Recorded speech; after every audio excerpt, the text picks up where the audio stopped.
Hooray for Hollywood! Hello there, Stan the Movie Man with your WIMZ.com movie review. This week, you overwhelmingly sent me to see Bullet to the Head, starring Sylvester Stallone, Sung Kang, Jason Momoa, Christian Slater, Sarah Sahi, Adewale Akinwumi Akbadze, and John Seda. It is the story of a hitman played by Sylvester Stallone, who goes by the name Jimmy Bobo. He and his partner, Lewis, played by John Seda, have just completed a job and are at a bar waiting for the guy who's supposed to come and pay them. Well, what happens instead is that Lewis gets killed by a guy named Keegan, played by Jason Momoa. And he would also kill Jimmy Bobo, except Jimmy has better senses about this kind of thing. His spider sense begins to tingle, and he and Keegan get in a fight, and Jimmy's able to get away. Now, the reason that they were targeted for a hit is because I'm not quite sure. It involves a plot with a bunch of real estate deals and various and sundry bribes given to representatives and senators in order to get these real estate deals done to redevelop land in New Orleans, which is where the movie takes place. Jimmy has a daughter named Lisa, played by Sarah Sahi, and she is a tattoo artist. Now, they have a strained relationship because he was never around, and his mother, her mother rather, was a junkie hooker who has been dead for a long time now. But he did always send money to make sure she was well taken care of, and they have this strained relationship, and he usually only shows up when he's in some kind of trouble or is injured because she had a year of medical school. Now, add to this mix the Detective Taylor Kwan, played by Sung Kang, who is investigating the murder of his former partner, who, as it just so happened, used to be his former partner, and as it just so happened, is the last people that Jimmy and Lewis whacked.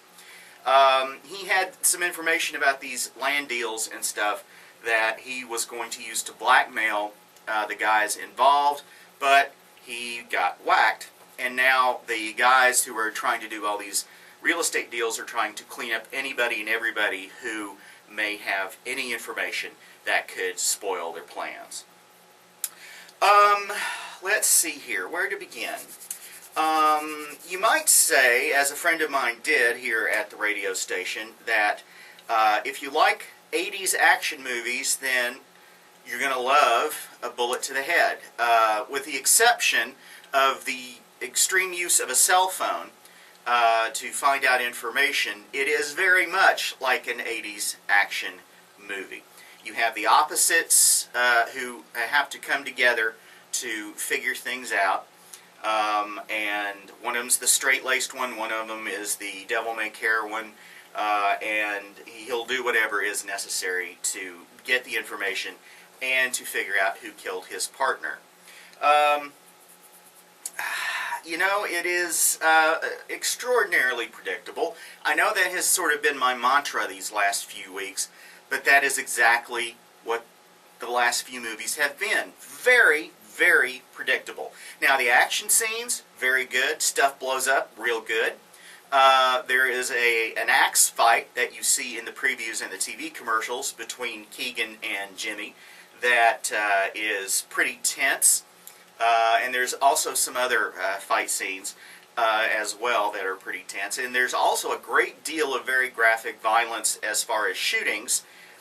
You see guys hit in the chest and in the head, and you see blood splatter, and it can be kind of gross at times.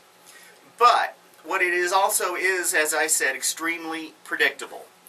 You know that Jimmy and Keegan are going to come together for a final climactic battle. You know, of course, you knew it from the previews, that Lisa, Jimmy's daughter, is going to get kidnapped and used as leverage against him. You know that the detective and the hitman are going to clash through all of this stuff. Is it a terrible movie? No, it isn't terrible. Is it unnecessary? Yep, it's very unnecessary. Pretty much any action picture, as I said, from the 80s, with the exception of the use of a cell phone, you've got this movie here. And I really can't suggest you go see it, but if you like action, if you like Stallone, who has an unbelievable physique on him, granted, probably with a lot of chemical enhancement to it, but still pretty unbelievable.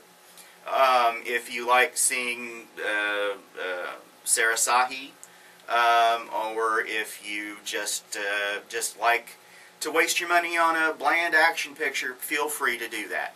I'm not going to suggest you do it.